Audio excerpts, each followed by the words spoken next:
It's when I realized how much people really struggled in their journey of self-love that I developed the RISE method.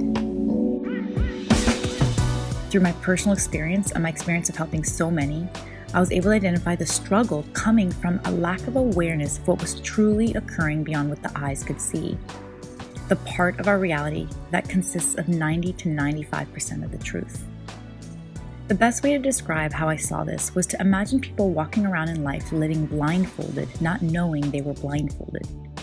And I can metaphorically see them moving towards roadblocks and dead ends that were not necessary to go through if they just removed the blindfold.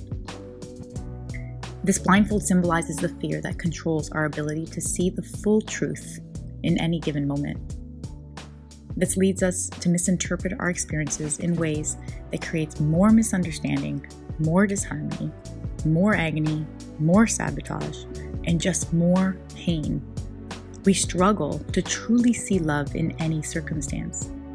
We are blindsided by fear, causing us to lose the experience of love within ourselves, further creating a disconnect in our ability to identify love outside of us. We've lost complete connection to our intuitive nature. We all fall down, and then we climb up. We all fall down, and then we rise up.